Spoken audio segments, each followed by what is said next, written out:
quiero empezar diciendo esto.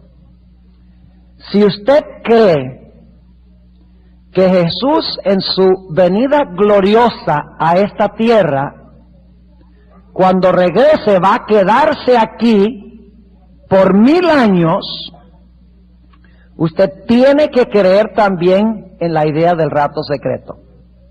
No hay otra. Repito otra vez el pensamiento. Si ustedes creen que cuando Cristo venga en poder y gloria a esta tierra, se va a quedar aquí por 1000 años en este planeta, usted automáticamente tiene que creer en el rapto secreto, antes de que Cristo venga en su venida gloriosa. Y ustedes estarán pensando, ¿por qué razón tengo que creer eso? Ahora, nosotros los adventistas creemos que cuando Cristo venga en su segunda venida gloriosa, nos va a llevar al cielo por 1000 años. Pero los conceptos futuristas que se están enseñando entre los protestantes, y dicho sea de paso entre los católicos también, es que cuando Cristo venga en su venida gloriosa, Él va a establecer su reino aquí por 1000 años, y va a gobernar desde Jerusalén, en el trono de David. En este mundo va a haber paz, el león se va a sentar con el cordero, y va a haber una sociedad ideal durante los 1000 años, aun cuando los seres humanos van a vivir en su estado mortal. Ahora, si usted cree que Cristo va a estar en este planeta cuando venga en su venida gloriosa, usted tiene que creer en un rapto secreto. Y ahora le voy a explicar por qué razón. Vamos a Juan, el capítulo 14, Juan, el capítulo 14 y los versículos 1 al 3. Juan 14, 1 al 3, un pasaje que todos conocemos muy bien. Dice aquí, Jesús: no se turbe vuestro corazón, creéis en Dios, creed también en mí. En la casa de mi Padre, ¿dónde queda la casa de su Padre? En el cielo. Jesús nos enseñó a orar: Padre nuestro que estás en el cielo o en los cielos. En la casa de mi Padre muchas moradas hay. De otra manera os lo hubiera dicho. Voy pues a preparar lugar para vosotros. ¿A dónde se fue Jesús para preparar lugar? Al cielo. Muy bien. Versículo 3. Y si me fuere y os aparejare el lugar, vendré otra vez y os tomaré a mí mismo, para que donde yo estoy, vosotros también estéis. ¿Prometió Jesús llevar a su pueblo al cielo, a la casa del Padre, sí o no? Pero aquí viene el problema. Si usted cree que en la segunda venida gloriosa Cristo va a venir a este planeta a quedarse aquí por 1000 años, entonces ¿cómo se cumpliría esta promesa de llevarnos a la casa del Padre? ¿Me están siguiendo lo que estoy diciendo? Así que los protestantes, creyendo que cuando Cristo venga en su gloriosa venida se va a quedar aquí por 1000 años, ellos dicen, entonces no se cumpliría la promesa de Jesús de llevarnos al cielo. Por lo tanto, es necesario, según ellos, que Cristo nos lleve al cielo por 7 años antes de su gloriosa venida, y luego, cuando venga 7 años más tarde, se establece aquí en su reino milenial. ¿Entiende lo que estoy diciendo? Ahora, hay otra solución a este problema. No necesitamos creer que Cristo se va a llevar al cielo secretamente a la iglesia para cumplir Juan 14, y luego va a venir después de los 7 años en su venida gloriosa para quedarse aquí en su reino milenial. Hay otra forma en que uno puede creer en el milenio y también puede creer que Cristo va a llevar a su pueblo al cielo, y es creyendo que el milenio no va a ser en la tierra, sino que va a ser en el cielo. En ese caso, Juan 14, 1 al 3 se cumple. Porque durante 1000 años vamos a pasar en la casa del Padre con Jesús. Y también se cumple el milenio, pero el milenio va a ser un periodo cuando en la tierra no hay nadie, sino Satanás y sus ángeles, porque todos están muertos. Es decir, la única solución a este problema del milenio no está en enseñar un rapto secreto. Usted solo tiene que enseñar un rapto secreto si usted cree que Cristo va a establecer su reino milenial aquí en la tierra. Pero si usted cree que Cristo va a llevar a su pueblo al cielo, problema resuelto. Usted puede creer en el milenio y también que el pueblo de Dios va a estar en el cielo. ¿Está claro ese punto? Ahora, yo quisiera en esta mañana presentarles 4 razones bíblicas por las cuales es imposible que el milenio sea en el planeta Tierra. Es imposible que sea en el planeta Tierra. Razón número 1. Según el libro de Apocalipsis, inmediatamente antes de la segunda venida de Jesús, una serie de plagas van a devastar al planeta Tierra. Ustedes pueden leer en cuanto a esas plagas en Apocalipsis el capítulo 16. Y en realidad lo que las plagas van a hacer es reversar el orden de la creación que Dios estableció en este planeta. Las plagas van a volver este planeta un desastre.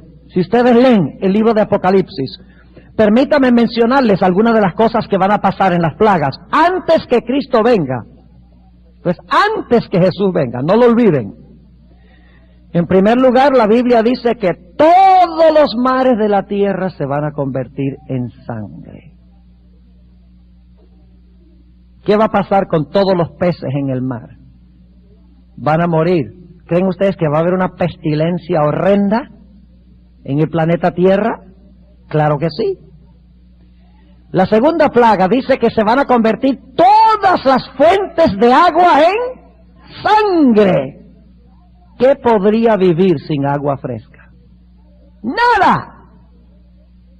Además de eso, en la cuarta plaga dice que el sol va a calentar tanto que va a consumir y a quemar toda la vegetación del planeta Tierra. ¿Quién podría vivir sin vegetación?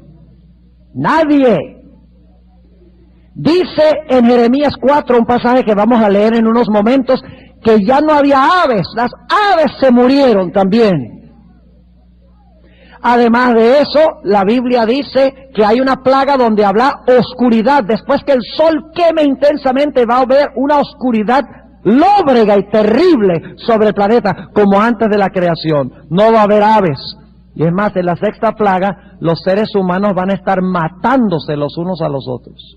En la sexta plaga. Si ustedes estudian la sexta plaga, van a descubrir que el secamiento de las aguas del Éufrates representa naciones, tribus, lenguas y pueblos, sobre los cuales se sienta la ramera. El secamiento de esas aguas representa el hecho de que esas multitudes le van a retirar su apoyo a Babilonia. Eso significa que se van a levantar para destruir a este sistema que los ha engañado y que los ha llevado a perderse. Es decir, la tierra va a estar llena de derramamiento de sangre, va a estar llena de muertos. Además de eso, el sol, la luna y las estrellas serán movidas de sus lugares. Ustedes recuerdan que en Mateo 24:29 el Señor Jesucristo dijo que las potestades de los cielos serían conmovidas cuando Él deje oír su voz en su segunda venida. Es decir, las potestades que gobiernan los cielos son el sol y la luna. ¿No hizo Dios el sol para que gobernara de día y la luna para que gobernara el cielo de noche? Claro que sí. Es decir, el sol, la luna y las estrellas van a ser movidas de sus lugares. Y por eso es que después del pecado, Dios no solo tiene que hacer una tierra nueva, sino un cielo nuevo también. Y luego, si ustedes leen la séptima plaga, dice que va a haber un terremoto impresionante. Isaías 24, donde vamos a ir en un momento, dice que la tierra se va a resquebrajar y se va a tambalear como un borracho. Ahora yo pregunto, ¿qué podría vivir en el planeta Tierra con estas circunstancias? En realidad es la creación en reversa. Porque lo que Dios hizo con el sol, la luna y las estrellas se desquicia. El mar que Dios hizo se llena de sangre. El sol que Dios hizo quema con intenso calor. Viene oscuridad como antes de la creación. El planeta se desordena y se desorganiza como antes de la creación. Es decir, inmediatamente antes de la segunda venida se realizan las plagas. Y después de las plagas, ¿quién podría vivir en el planeta Tierra?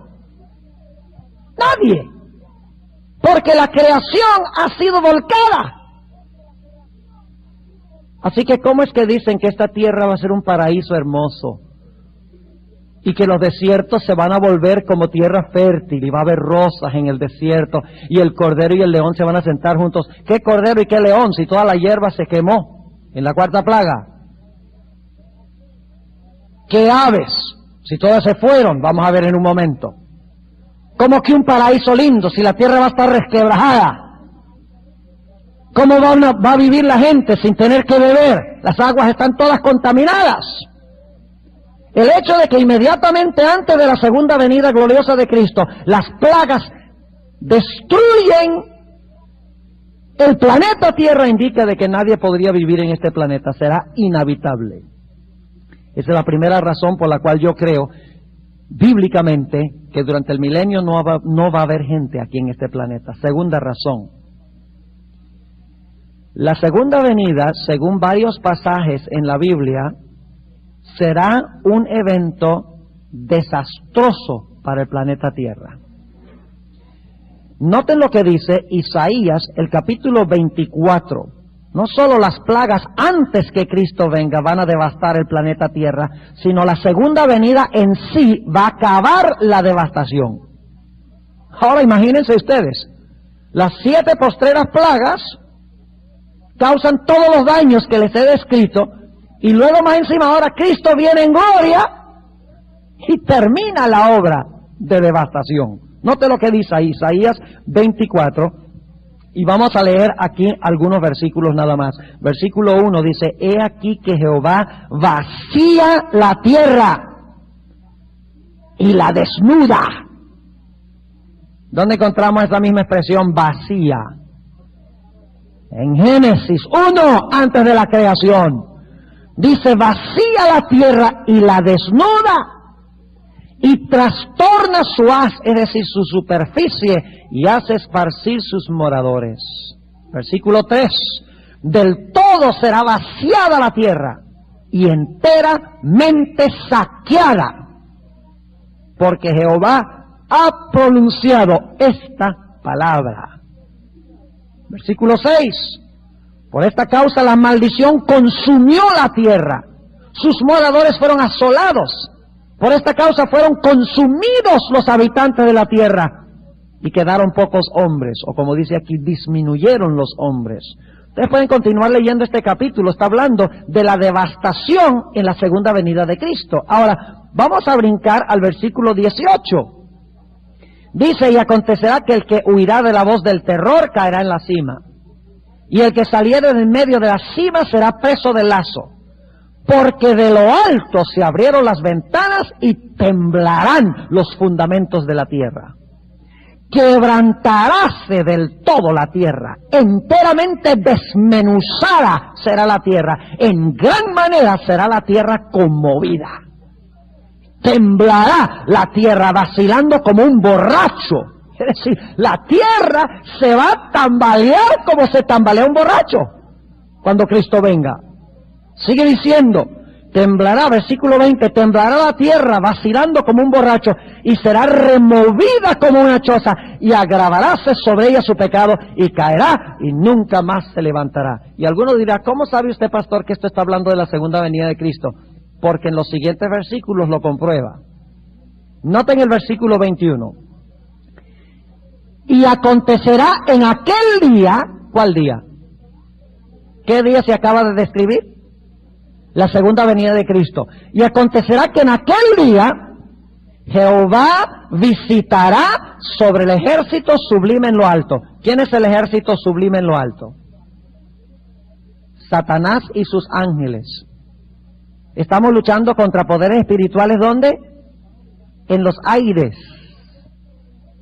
Así que dice, Jehová visitará sobre el ejército sublime en lo alto y sobre los reyes de la tierra que hay sobre la tierra. Es decir, hay unos poderes celestiales que van a ser castigados y hay unos poderes terrenales que van a ser castigados. ¿Quiénes son los poderes celestiales que van a ser castigados?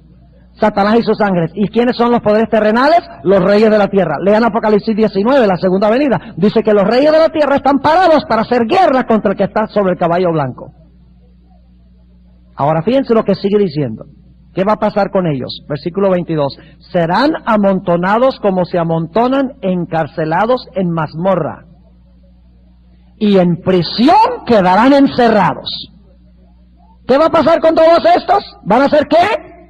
Encarcelados. ¿Qué va a pasar con Satanás y sus ángeles y con los impíos cuando Cristo venga? Según Apocalipsis 20. Satanás será encadenado y sus ángeles y los impíos también van a ser encadenados. ¿Cómo serán encadenados los impíos? Todos van a ser encadenados por la muerte. Fíjense cómo se menciona aquí el milenio. Dice, serán encarcelados y luego note lo que dice. Y serán visitados después de muchos días. ¿Cuántos días? 1000 años. Ahora escuchen bien, aquí tenemos una prueba del principio día por año. Porque en Isaías dice muchos días, en Apocalipsis dice 1000 años. Es decir, días equivale a años. ¿Lo captaron? Ahora pregunto, ¿es esto el fin? ¿El encarcelamiento de los impíos, Satanás? ¿Ese es el fin? No, noten el versículo 23. Después va a descender la santa ciudad, ¿no? Y Dios va a reinar en la santa ciudad. Versículo 23. La luna se avergonzará y el sol se confundirá cuando Jehová de los ejércitos reinare en el monte de Sión y en Jerusalén. Y delante de sus ancianos fue glorioso. ¿Va a reinar Jehová en Jerusalén, en Sión, después del milenio? Sí, Señor. Entonces yo pregunto, ¿esta tierra va a ser un lugar habitable durante los 1000 años? No, Señor, no según este pasaje. Ahora vamos a otros. Vamos a Jeremías el capítulo 4. Y ustedes conocen este pasaje. Jeremías el capítulo 4. Dice aquí en Jeremías el capítulo 4 y vamos a empezar en el versículo 19 lo siguiente. Jeremías está presenciando algo tremendo aquí. Y su corazón está rugiendo dentro de él por lo que está viendo. Dice aquí lo siguiente: mis entrañas, me duelen las telas de mi corazón. Mi corazón ruge dentro de mí. Le está latiendo el corazón a millón, ¿verdad que sí? Porque está viendo algo. ¿Qué es lo que está viendo? Dice, no callaré, porque voz de ¿qué? De trompeta has oído. ¿Qué suena cuando Cristo viene? Cuando suene la trompeta en el día del Señor. O como dice en 1 Tesalonicenses, el Señor mismo descenderá con aclamación, con voz de trompeta, con voz del arcángel y con trompeta de Dios.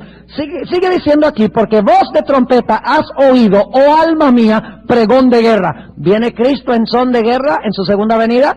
Claro que sí, viene sentado en un caballo blanco. Los ejércitos celestiales vienen con él. Y los reyes de la tierra y la bestia y su imagen están listos para pelear contra él. Esta es una guerra. Note lo que sigue diciendo en el versículo 20. Quebrantamiento sobre quebrantamiento es llamado, porque toda la tierra es destruida. ¿Qué va a pasar cuando suene la trompeta? ¿La tierra va a ser qué? Destruida. En un punto son destruidas mis tiendas, en un momento mis cortinas. Y luego pregunta Jeremías, ¿hasta cuándo tengo de ver bandera? ¿Tengo de oír voz de trompeta? Noten, voz de trompeta. Interesante, muy parecido a 1 Tesalonicenses 4. Versículo 22, porque mi pueblo es necio. ¿Quién es necio? ¿Dónde está el problema? ¿Con los paganos o con los cristianos aquí? El problema es con los que dicen ser pueblo de Dios. Dice, porque mi pueblo es necio, no me conocieron los hijos ignorantes y los no entendidos. Sabios para mal hacer y para bien hacer no supieron. Y luego noten lo que dice. Miré la tierra y he aquí que estaba asolada y vacía, y los cielos y no había en ellos luz. ¿Dónde es el único otro lugar en toda la Biblia donde se usa la expresión desordenada y vacía? Porque aquí dice asolada y vacía, pero en realidad es la misma expresión hebrea, tohu abohu. Esa es la expresión idéntica en Génesis y en Jeremías. El único otro lugar donde se encuentra esta expresión es en Génesis 1 y el versículo 2, antes de la creación. Dice que la tierra estaba desordenada y vacía. Quiere decir que el mundo va a regresar a la condición en que estaba, ¿qué? Antes de la creación. ¿Qué podía vivir en el planeta antes de la creación? ¿Cómo podían vivir sin aire fresco, sin aguas frescas, sin plantas, sin luz?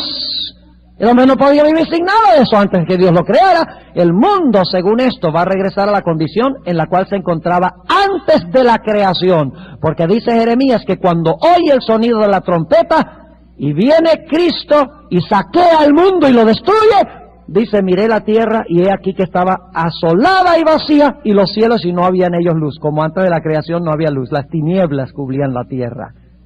Versículo 24, miré los montes y he aquí que temblaban. Lo mismo que dijo Isaías, ¿recuerdan? Que temblaba la tierra y se tambaleaba como un borracho. Ahora, ¿está viendo Jeremías lo mismo? Claro que sí. Dice, miré los montes y he aquí que temblaban y todos los collados fueron destruidos. Miré y habían pocos hombres. Muchas gracias. ¿Qué enseña los que enseñan el rapto? ¿Qué es lo que enseñan? Que va a haber algunos que se quedan vivos y otros que se mueren. Aquí dice, miré y no parecía hombre, y todas las aves del cielo se habían ido. Miré y he aquí el Carmelo desierto. Saben que el Carmelo es un lugar muy fértil hasta el día de hoy, allá en Israel, donde está el Monte Carmelo. Verde, mucha agricultura, precioso, lindo. Aquí dice que cuando Cristo venga, el Carmelo va a quedar ¿qué?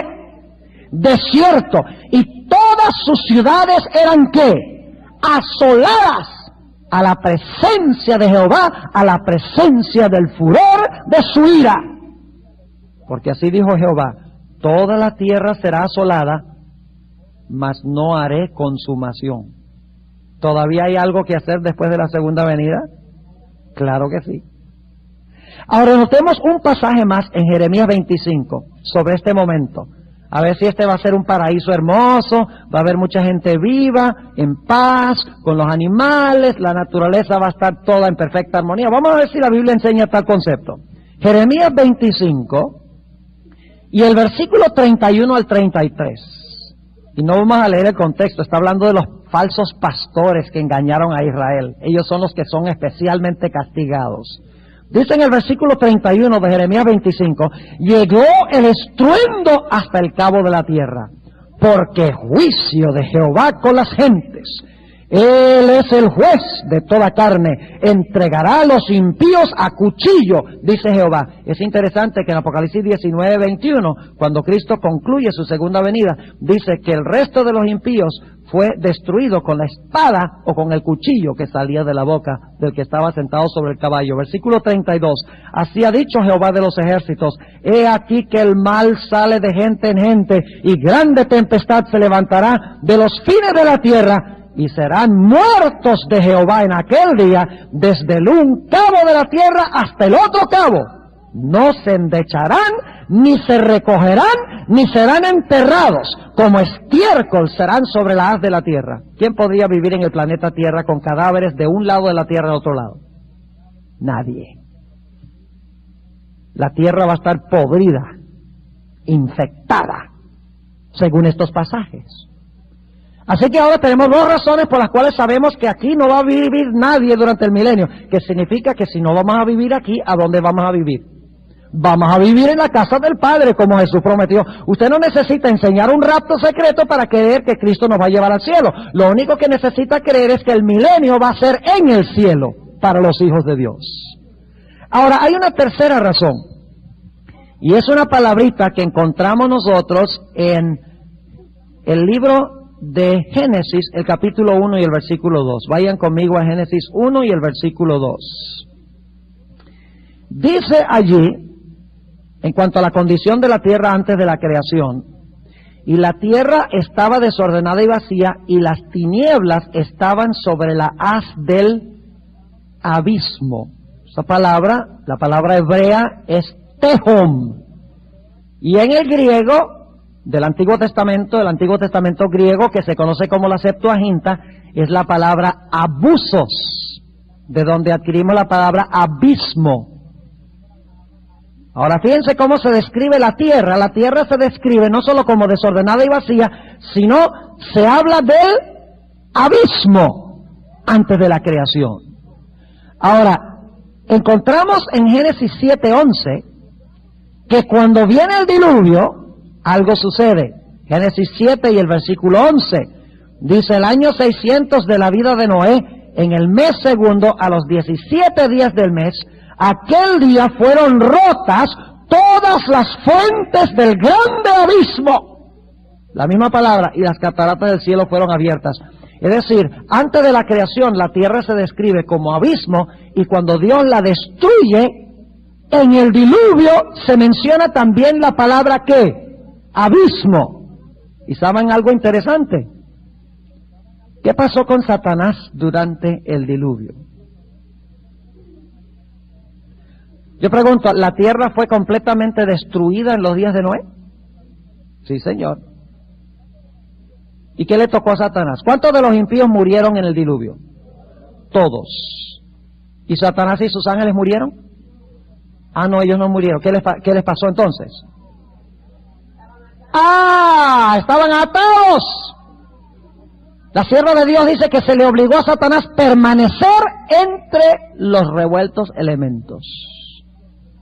Ahora yo pregunto, ¿es lo mismo que va a pasar en la segunda venida de Cristo? ¿Qué va a pasar con todos los impíos en la segunda venida? También van a ser destruidos. ¿Y Satanás y sus ángeles? También van a ser atados. ¿Tenemos alguna razón para conectar estos dos eventos? Claro que sí. Jesús dijo, como en los días de Noé, así será la venida del Hijo del Hombre. Así como en el diluvio murieron todos los impíos, y Satanás se le obligó a quedar entre los elementos, atado porque no tenía ahora a nadie con quien trabajar. De la misma manera, a la segunda venida, todos los impíos serán destruidos y Satanás se le obligará con sus ángeles a permanecer en el planeta Tierra durante 1000 años. Mientras que los hijos de Dios están sanos y salvos en el cielo, como Noé y su familia estaban sanos y salvos en el arca. Ahora, esa palabra abismo se usa en otra parte muy significativa de la Biblia. No solamente se usa en relación con la tierra antes de la creación, no solo se usa con respecto a la tierra cuando es destruida en el diluvio y vuelve a la condición en gran medida como era antes de la creación, pero se usa también en Apocalipsis 20. Vayan conmigo allí, qué interesante. Apocalipsis, el capítulo 20 y el versículo 1 al 3. Y vi un ángel descender del cielo que tenía la llave ¿del qué? Del abismo y una grande cadena en su mano. Pregunta, ¿en el diluvio esta tierra se volvió como un abismo? Sí. ¿Y Dios usó la llave para encadenar al diablo? Claro que sí. ¿En el milenio sucederá lo mismo? ¿Será echado al abismo Satanás a una tierra desordenada y vacía? Según Apocalipsis 20 y el versículo 1, sí, porque es la misma palabra abusos. Es decir, esta tierra va a ser como era antes de la creación, no solo porque se le llama desordenada y vacía como antes de la creación, sino que se le llama abismo como antes de la creación. Las plagas han devastado el planeta Tierra, la segunda venida de Cristo ha resquebrajado y destruido la tierra. ¿Qué podría vivir aquí? Absolutamente nada. Así que tenemos 3 razones por las cuales sabemos que el milenio va a ser en el cielo y no en la tierra. Número 1, las plagas no permiten que haya vida en el planeta. Número 2, la segunda venida de Cristo completa la desolación y la destrucción, y la tierra vuelve a estar desordenada y vacía. Número 3, la palabra abismo que se usa antes de la creación en Génesis 1:2, para la destrucción del diluvio en Génesis 7:11, y para hablar de la tierra donde es encadenado Satanás en Apocalipsis 20:1, indica que esta tierra va a estar en una condición como estaba antes de la creación. Pero hay una cuarta razón, y esa la encontramos en Mateo, el capítulo 24 y el versículo 37 al 41. Mateo 24 y el versículo 37 al 41. Y ya ustedes conocen este pasaje, lo estudiamos ya ayer, pero vamos a mirarlo de nuevo. Dice, mas como en los días de Noé, así será la venida del Hijo del Hombre. No olviden esa palabra, la venida, la parucía del Hijo del Hombre. Porque como en los días antes del diluvio estaban comiendo y bebiendo, casándose y dando en casamiento hasta el día que Noé entró en el arca, y no conocieron hasta que vino el cataclismos. ¿Hasta que vino qué cosa? El cataclismo. Y se llevó a algunos. ¿Qué dice? y se los llevó a todos. Y Lucas dice, los destruyó a todos. ¿A cuántos destruyó? Entonces yo pregunto, cuando Cristo venga, ¿cuánta gente va a quedar viva en el planeta Tierra? Entonces, ¿cómo es que el milenio va a ser en la Tierra? ¿Cómo es que el milenio va a ser? Va a haber gente en su estado mortal, aquí en el planeta, durante el milenio, y esta Tierra va a ser un paraíso. Si mi Biblia me dice que el diluvio se llevó a todos los malos. Así será también la venida del Hijo del Hombre. Más claro, no puede hablar la Biblia de que como cuando vino el diluvio, destruyó a todos y el planeta quedó saqueado, cuando Cristo venga va a destruir a todos y la tierra va a quedar saqueada. Ahora, yo no sé cómo la Biblia puede hablar más claro. ¿Saben dónde está el problema? Las personas que creen que este planeta va a ser un paraíso durante el milenio, ellos toman pasajes que tienen que ver con la tierra nueva y se lo aplican durante el milenio. Esos textos a donde dice que el león se sentará con el cordero se aplica en el cielo nuevo y la tierra nueva.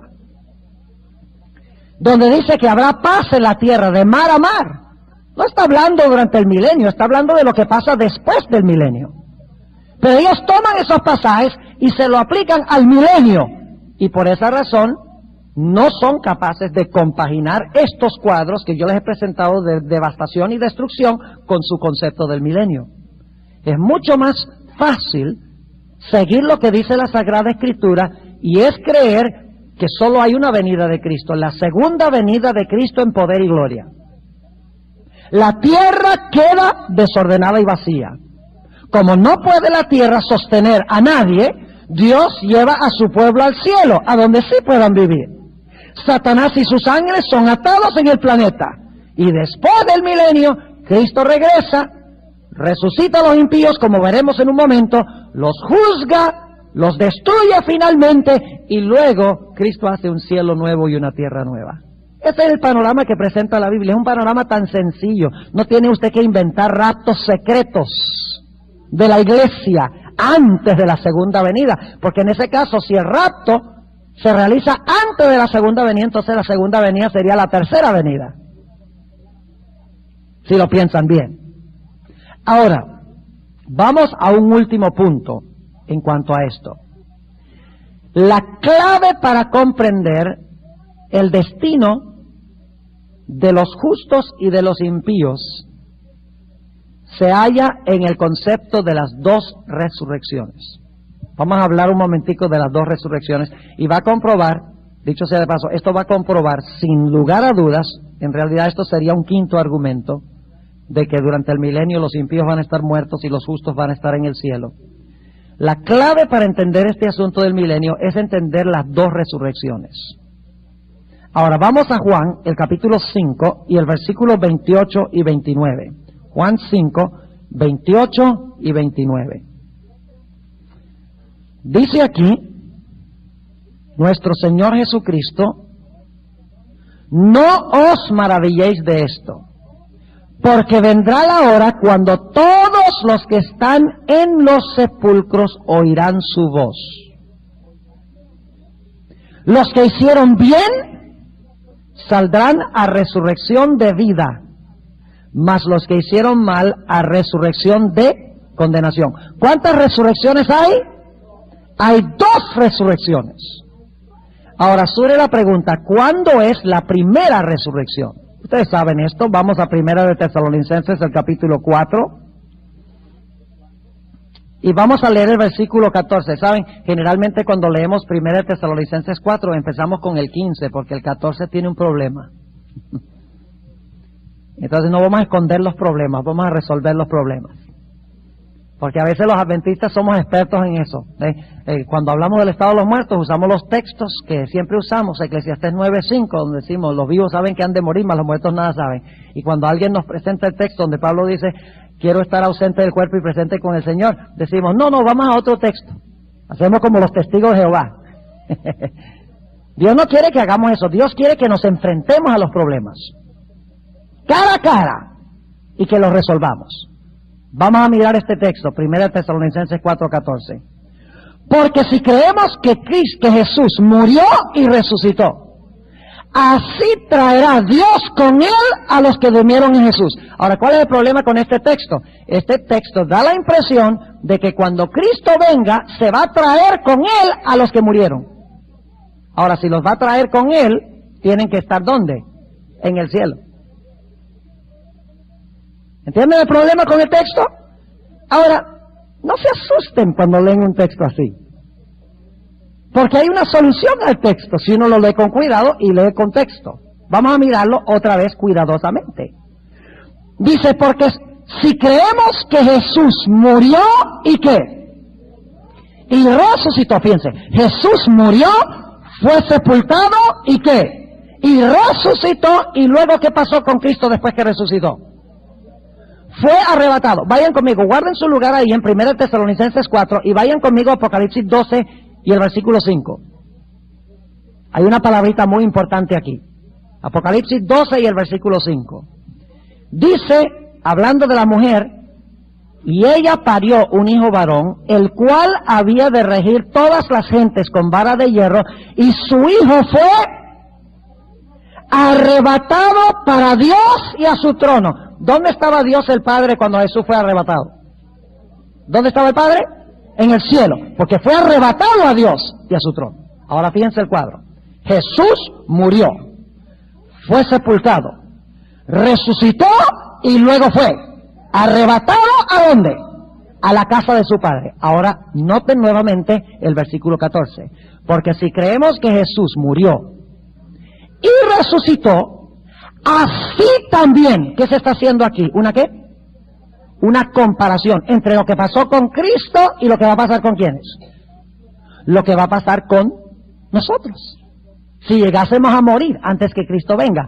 Dice, así también Dios traerá, así también traerá Dios con Él.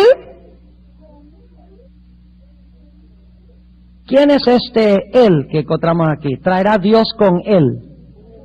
Este Él es Jesús. ¿Y Dios quién es? El Padre.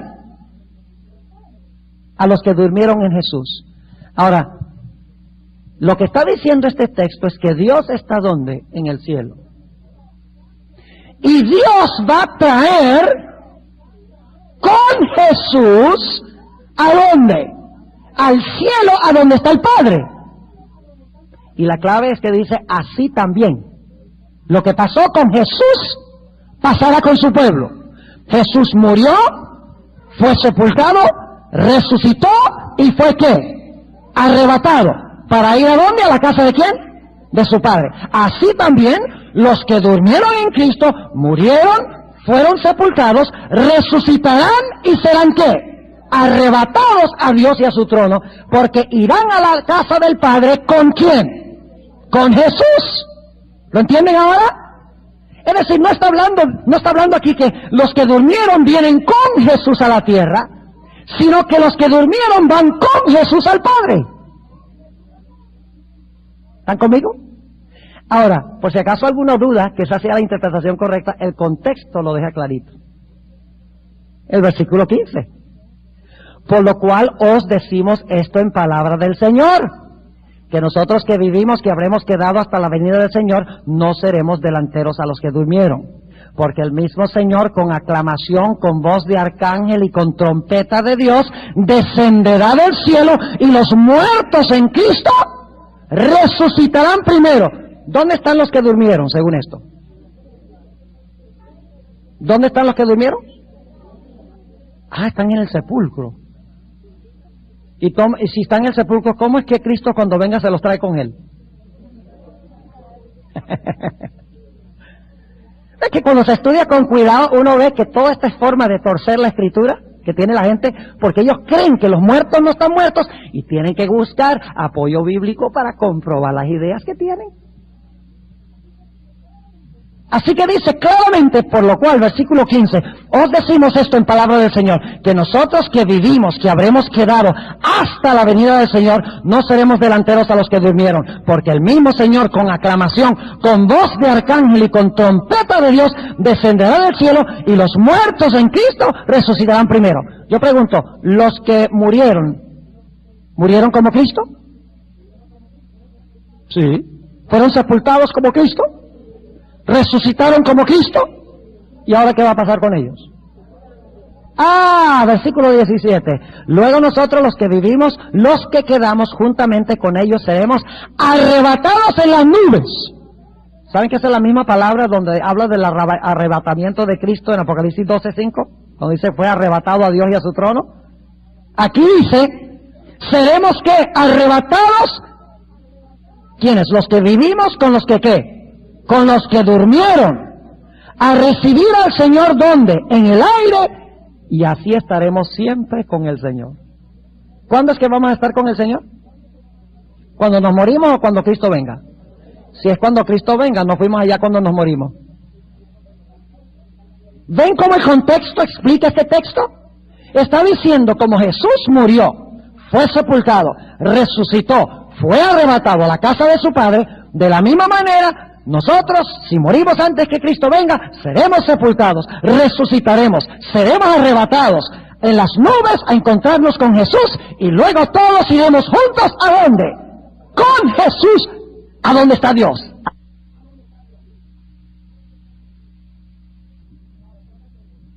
Ahora, entonces pregunto, volviendo otra vez a nuestro tema, ¿cuándo es la resurrección de los justos? ¿Cuándo es la resurrección de los justos? Según este pasaje. En el rapto secreto. No. Es cuando Cristo ¿qué? Cuando Cristo venga en poder y gloria. Yo nunca he podido entender cómo ellos pueden creer que esto es un rapto secreto si dice que el mismo Señor descenderá con aclamación, con voz de arcángel y trompeta de Dios. Yo nunca he escuchado una trompeta silenciosa. Algunos han dicho que este es el versículo más ruidoso de la Biblia. No hay que inventar un rapto secreto. ¿Ve? Ellos inventan la idea del rapto secreto porque creen que el milenio va a ser en la tierra. Y si el milenio va a ser en la tierra, ¿cómo es que Cristo prometió llevar a su pueblo al cielo? Y ellos dicen, tiene que haber un rapto antes, 7 años antes, para cumplir la palabra de Cristo de que iban a ir a la casa del Padre. Pero si usted cree que cuando Cristo viene va a llevar a su pueblo al cielo por 1000 años, no hay ningún problema, porque Cristo va a cumplir su promesa de Juan el capítulo 14. Ahora, hablemos un momentico de otro texto difícil, ya que estamos resolviendo textos difíciles. Vamos a resolver primero de Tesalonicenses 3:13, porque está en el mismo contexto. Dice aquí, para que sean confirmados vuestros corazones en santidad, irreprensibles delante de Dios y nuestro Padre, para la venida de nuestro Señor Jesucristo con todos sus santos. ¿Cómo es la cosa? Que el Señor Jesucristo viene ¿con qué? Con todos sus santos. Y algunos dicen, ¿cómo puede venir con todos sus santos en su venida si no se los llevó al cielo antes de que viniera? Ajá, claro que sí. ¿Están captando el problema? Y lo usan, dice, mire, dice que Cristo viene con sus santos. Los que creen en el rapto secreto creen que esta es la segunda venida gloriosa, cuando Cristo regresa del cielo con los santos que se llevó en el rapto. ¿Ve? Primero Tesalonicenses 4, ellos dicen, ese es el rapto secreto, cuando Cristo se lleva a su pueblo al cielo. Primera de Tesalonicenses 3:13, ellos dicen, eso es cuando Cristo regresa del cielo al final de los 7 años con los que se llevó al cielo en el rapto. Por eso dice que va a regresar con todos sus santos. ¿Está claro? Ahora, ¿es esta la interpretación correcta de este texto? La respuesta es no. Vamos a Marcos 8:38. Marcos 8:38. No solamente a los hijos de Dios a los seres humanos santos se les llama santos. Hay otro grupo que también se les llama santos.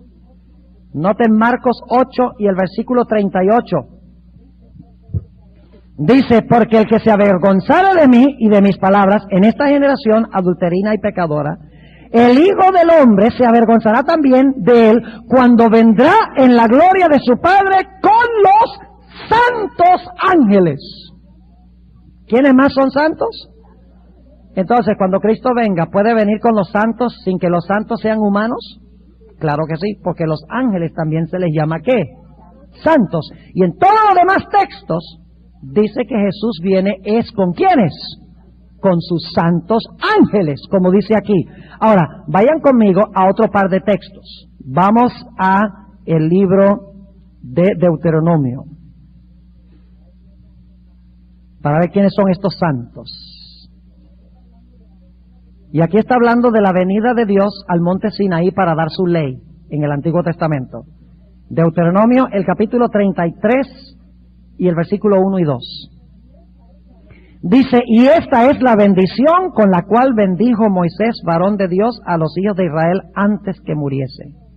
Y dijo, Jehová vino de Sinaí. ¿Qué pasó en el Sinaí? Dio su ley. Jehová vino de Sinaí y de Seir les esclareció. Resplandeció del monte de Parán y vino con 10,000 santos. ¿Con quiénes vino Dios cuando dio la ley?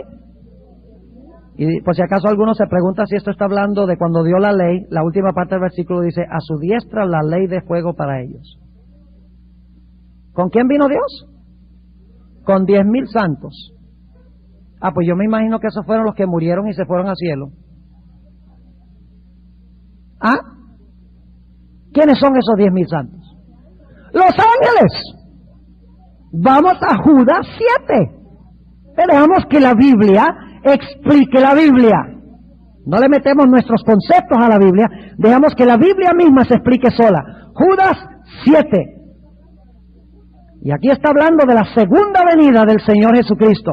Y dice lo siguiente, no es Judas 7, Judas 14. Dice en Judas 14, de los cuales también profetizó Enoc, séptimo desde Adán, diciendo, he aquí el Señor es venido con santos millares. ¿Quiénes son esos? Ángeles, a hacer juicio contra todos y a convencer a todos los impíos de entre ellos tocante a todas sus obras de impiedad que han hecho impíamente y a todas las cosas duras que los pecadores impíos han hablado contra él. Y dicho sea de paso, la expresión 10,000 santos se usa en Apocalipsis 5, si van conmigo allí un momentico, Apocalipsis 5 y el versículo 11, cuando habla de 10,000 o miles de miles, está hablando de ángeles. Dice allí en Apocalipsis 5 y el versículo 11, y lamentablemente la versión de Reina Valera no lo traduce como está en el original, pero yo les voy a decir cómo lo dice en inglés. Y miré y oí de la voz de muchos ángeles alrededor del trono y de los animales y de los ancianos, y la multitud de ellos eran millones de millones. Esa traducción no es literal. En inglés sí se traduce literalmente. Dice 10,000 times 10,000 and thousands of thousands. Así dice en el griego. 10,000 por 10,000 y miles de miles. O sea, como en el griego no existía la palabra millón, entonces le tocaba exagerar el número. 10,000 por 10,000 y millones de millones. Pero la expresión 10,000 se aplica a seres humanos o a ángeles. Ángeles. Entonces, ¿cómo interpretamos 1 de Tesalonicenses 3:13 cuando dice que Cristo viene con todos sus santos? Está hablando de que viene con sus ángeles, según la Biblia, no con gente que murió. ¿Ve que la Biblia tiene su explicación clara de estas cosas? Cuando comparamos un texto con otro texto, ahora sí sabemos entonces que los justos resucitan, ¿cuándo? En la segunda venida de Cristo. Ahora surge la pregunta, ¿cuándo es la segunda resurrección? ¿Cuándo resucitan los impíos? Vamos a Apocalipsis 20. rápidamente acá, Apocalipsis 20. Yo le voy a demostrar que durante el milenio no va a haber nadie viviendo aquí. ¿A dónde van a estar todos los hijos de Dios durante el milenio? Según acabamos de ver. Van a ser arrebatados a encontrarse con el Señor en el aire y van a ir ¿dónde? Para estar con Cristo 1000 años. ¿Y quién va a estar atado aquí en la tierra, desordenada y vacía? Satanás y sus ángeles. ¿Y qué va a pasar con todos los malos? Pues cuando Cristo vino, la Biblia dice que todos fueron ¿qué? Como destruidos, como en los días de Noé. ¿Están conmigo o no están conmigo? Cuando Cristo viene, ¿serán destruidos todos los impíos? Sí, porque es como en el diluvio. El diluvio se los llevó a todos, cuando Cristo venga, destruirá a todos. Entonces uno pregunta, bueno, pero si los justos resucitan en la segunda venida y se van al cielo, pero todos los impíos mueren, entonces ¿cuándo es que resucitan los impíos, esos que murieron? Usted no necesita ser un sabio Salomón para adivinarlo. Ni tiene que estudiar en MIT y tener un IQ de 200. La conclusión es lógica y la Biblia lo enseña. Note lo que dice Apocalipsis 20 y el versículo 4 al 6. Apocalipsis 20, 4 al 6. Y vi tronos y se sentaron sobre ellos y les fue dado juicio. Y vi las almas de los degollados por el testimonio de Jesús. Ese es otro de esos textos difíciles. Y en los cassettes sobre todos los muertos está bien resuelto este problemita, y el problemita donde habla de las almas que estaban delante del trono de Dios y las almas que estaban debajo del altar. Cuando dice almas, no es un alma desencarnada. En el cielo, ¿saben ustedes que en el cielo están registradas todas las personas que vivieron en el planeta Tierra? ¿Saben ustedes que en el cielo hay otro Esteban Bot?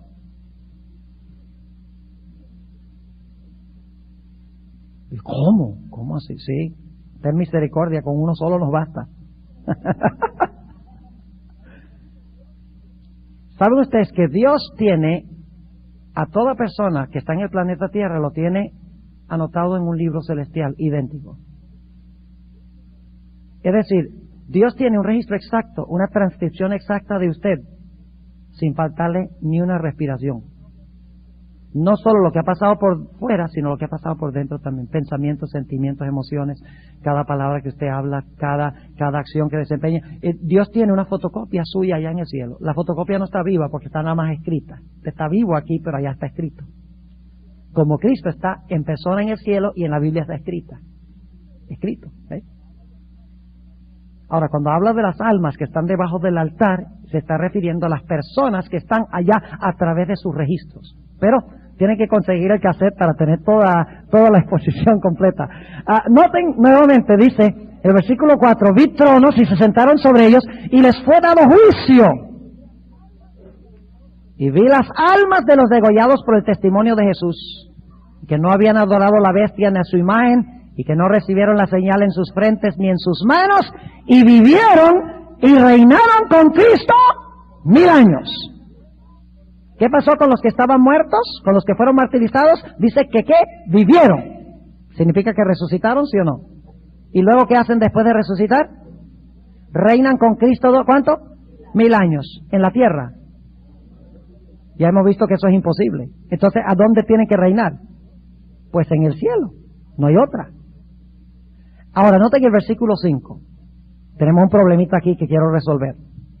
Mas los otros muertos, ¿quiénes serían los otros muertos?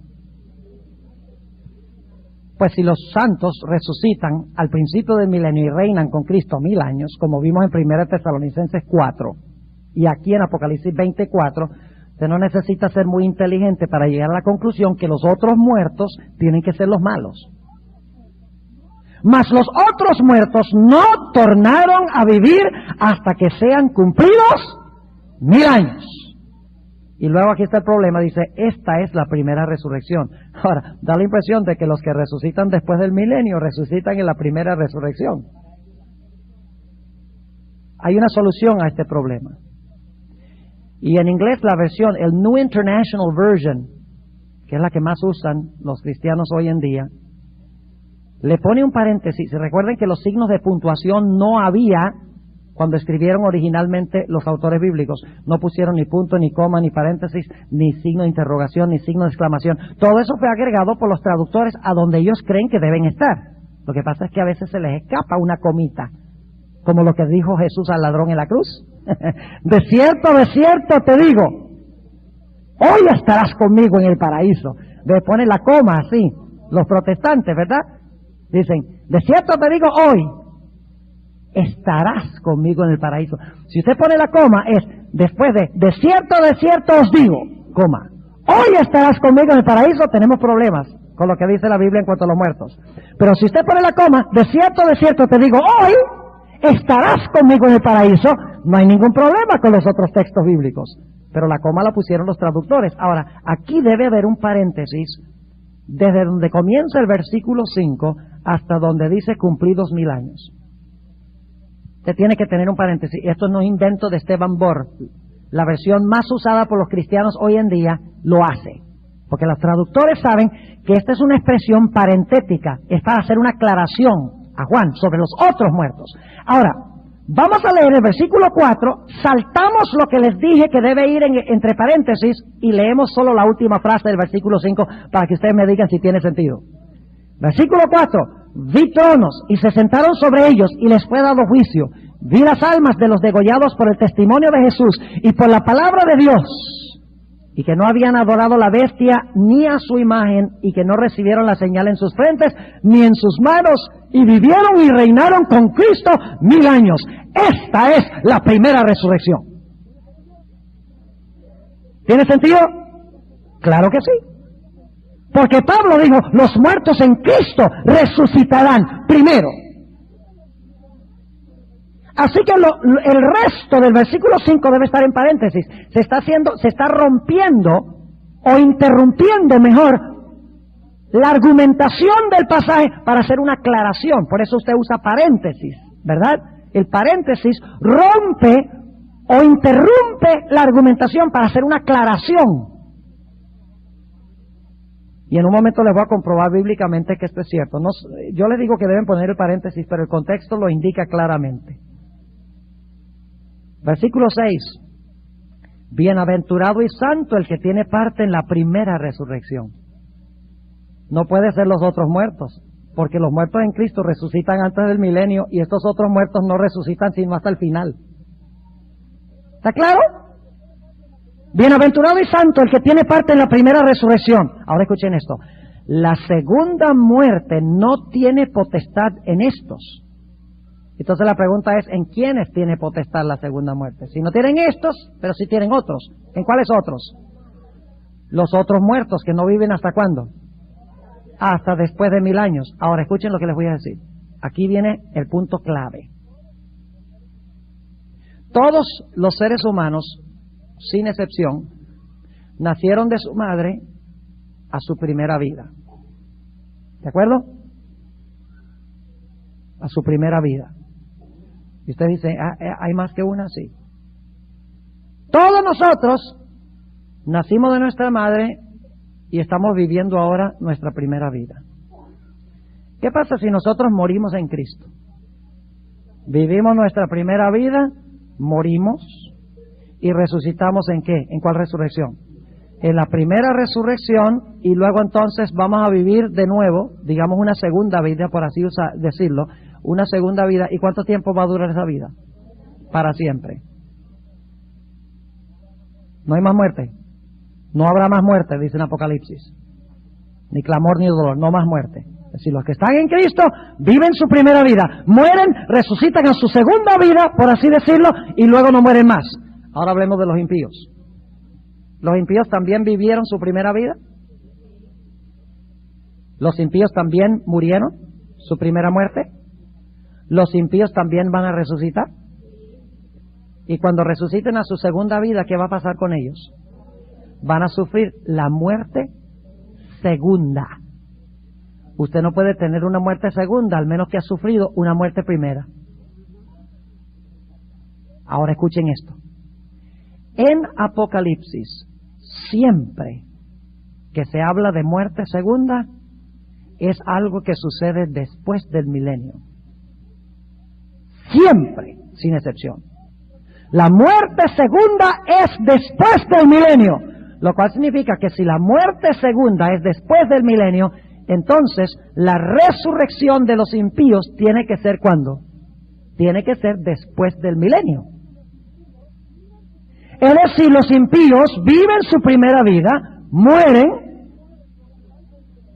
quedan muertos durante el milenio, como hemos estudiado Jeremías 25 y otros pasajes. Después del milenio, ¿qué hace Dios? Resucita a los impíos a su segunda vida y luego los juzga, y entonces sufren ¿qué? La muerte segunda. Entonces, ¿cuándo resucitan los impíos? Después del milenio. Entonces, ¿cómo estaban durante el milenio? Muertos. ¿Y los justos cómo estaban durante el milenio? Vivos. ¿Dónde? En el cielo. ¿Está claro? Entonces, los justos están vivos en el cielo, los impíos están muertos en la tierra. Los justos vivieron su primera vida, murieron, resucitaron a su segunda vida, viven para siempre. Los impíos, muertos durante el milenio, ahora, después del milenio, resucitan a su segunda vida, son juzgados y sufren muerte segunda. ¿Está claro? La Biblia es clara en cuanto a este punto. Es incomprensible cómo la gente complica este asunto de una forma tan grande. Si la Biblia es sencilla, la Biblia es clara sobre esto. Ahora permítame mencionar nuestro último punto, y es este. ¿Por qué Satanás quiere convencer a los seres humanos de que el milenio va a ser en la tierra, que Cristo cuando venga en su venida gloriosa va a establecer su reino milenial en la tierra? ¿Por qué creen ustedes que el diablo quiere que la gente crea eso? Escuchen, alguno dirá, ¿qué importa que uno crea esto? Que el milenio sea en el cielo, en la tierra, who cares? Académico, no tiene importancia. Yo les quiero decir que tiene una importancia de vida y muerte. Y le voy a explicar ahora para concluir por qué razón. La Biblia nos dice que Satanás va a falsificar la segunda venida de Cristo. ¿Sí o no? Veo algunos ojos así como vidriosos. Así que vamos a leerlo. Segunda de Tesalonicenses 2 y el versículo 8. Segunda de Tesalonicenses 2:8 dice: y entonces será manifestado aquel inicuo, al cual el Señor matará con el espíritu de su boca y destruirá con el resplandor de su venida. A aquel inicuo cuyo advenimiento es según operación de Satanás con grande potencia y señales y milagros mentirosos. ¿Saben que la palabra advenimiento aquí es la palabra parusía? ¿Va a tener Satanás su parusía también? Antes que Cristo venga, ¿Satanás va a tener su parusía? Claro que sí. Y yo les pregunto, para aquellos que están esperando que Cristo va a venir a establecer su reino milenial acá, ¿qué van a hacer? Este es. La hermana White en el conflicto de los siglos lo explica. En el capítulo sobre el tiempo de angustia dice que Satanás va a aparecerse en diferentes sitios de la tierra, va a hablar palabras bonitas como habló Jesús, va a sanar las enfermedades, va a hablar de paz y prosperidad. Y todo el mundo lo va a recibir y van a decir: ¡ah, el gran milenio esperado ha llegado! Porque están esperando que Cristo va a establecer su reino milenial aquí. ¿Cuán importante es este asunto? Por eso el Espíritu de Profecía dice que los que creen que cuando Cristo venga, Cristo no va a venir a la tierra, sino que va a quedar encima de la tierra, ellos no van a ser engañados con la idea de que este es Cristo que viene a establecer su reino milenial acá. Porque ellos saben que Jesús solo se queda en el aire y va a llevar a su pueblo a la patria celestial. Y no podrán ser engañados siempre y cuando crean la santa palabra de Dios. ¿Les quedó claro el tema? Es crucial, hermanos y hermanas, que nosotros comprendamos este tema del milenio para poder enfrentarnos a la gente y enseñarle estas cosas tan importantes.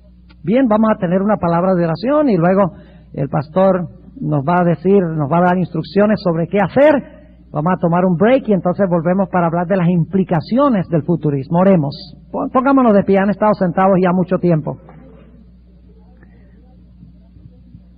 Padre Celestial, te damos gracias porque has dejado tan claro en tu palabra todas estas cosas. Tú no quieres que nosotros seamos engañados en estos últimos días.